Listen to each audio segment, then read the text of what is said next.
इसमें कोई दो राय नहीं है। हम जो काम हाथ में लेते हैं उसको पूरा करते हैं। बस मेन दिक्कत जो है वो आप लोगों के साथ है कि आप लोग फल चाहते हैं लेकिन पौधे को सींचना नहीं चाहते हैं। साथियों नमस्कार, स्वागत है हमारे चैनल में आपका। साथियों, आज जो हम अपडेट लेके आए हैं वो अपडेट बहुत ही अहम है। और राष्ट्रीय स्वास्थ्य मिशन के अंदर जिस तरह की अनियमितताएं चल रही हैं, वो चाहे नियुक्ति को लेके हो, चाहे किसी भी प्रकार के खरीदारी के लिए हो या मेडिकल इंस्ट्रूमेंट की खरीदारी के लिए हो, बहुत सारी अनियमितताएं हमारे सामने आ रही हैं। लेकिन हम काम बहुत कम कर पा रहे हैं क्योंकि कहीं ना कहीं हम कर्मचारियों के समस्याओं को लेके उलझे हुए हैं। और अभी वर्तमान में जो हमारा काम चल रहा है, बीमा लेखापाल जो निष्कासित थे उनका पुनर्नियोजन नहीं हुआ है। 17 कैडर में से जो 2016 में निकाले गए थे तो 16 का हो चुका है, लेकिन एक कैडर को इन्होंने कहीं ना कहीं इनके साथ अन्यायपूर्ण व्यवस्था ला के और इनके साथ अन्याय किया है। अभी उसमें हम उलझे हुए हैं। लेकिन इसी के बीच एक बात ऐसी आ गई है जहां पर राष्ट्रीय स्वास्थ्य मिशन की खरीदारी, जो भी परचेजिंग समिति है, उनकी बहुत बड़ा सवाल खड़ा किया जा रहा है। मिली सूत्रों के द्वारा जानकारी जो है हमें, तो उसमें बताया जा रहा है कि जो एनीमिया जांच करने के लिए एनीमिया का मीटर उपलब्ध कराया गया है फील्ड में कर्मचारियों को कि मध्य प्रदेश को एनीमिया मुक्त करना है, तो मुझे कहीं ना कहीं उसमें गड़बड़ घोटाला लग रहा है। खरीदारी में गड़बड़ घोटाला लग रहा है, साथ में उसके डाटा में भी बहुत बड़ा गड़बड़ घोटाला लग रहा है। क्योंकि सूत्र जो कह रहे हैं उनके बताने के हिसाब से तो मुझे स्पष्ट लग रहा है कि कहीं ना कहीं एनीमिया मुक्त मध्य प्रदेश करने के बजाय मीटर की जो रीडिंग है उसको ही सेट करवा दिया गया है, ताकि एनेमिटिक लोग जो हैं, जो एनीमिया के अंदर आते हैं, लो हीमोग्लोबिन के कैटेगरी में जो स्त्री और पुरुष आते हैं, वो दिखे ही ना।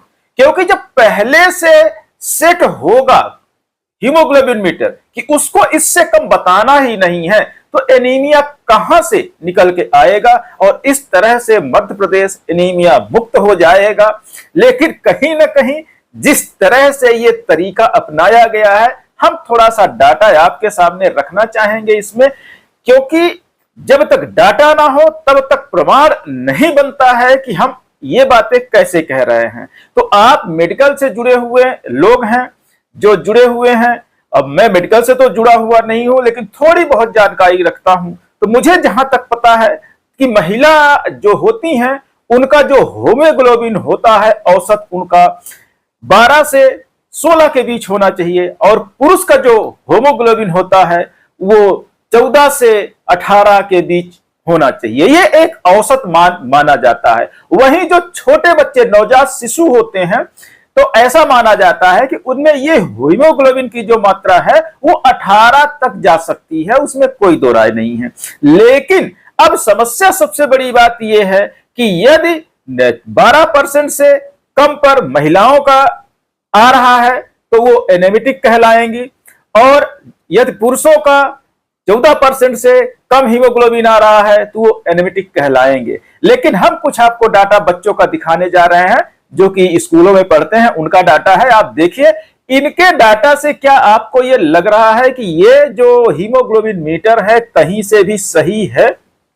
और यदि सही नहीं है तो जब परचेजिंग हुई, परचेजिंग के पहले इन हीमोग्लोबिन मीटर की जो जांच होती है कि ये रीडिंग सही दे रहे हैं, इनके क्वालिटी की जो जांच होती है, तो उस जांच को किसने किया और राष्ट्रीय स्वास्थ्य मिशन ने किससे करवाया कि ये इंस्ट्रूमेंट पूरी तरह से सर्टिफाइड है और ये जो रीडिंग देगा ये पूरी सत्य रीडिंग देगा, कहीं से भी फाल्स रीडिंग नहीं आएगी।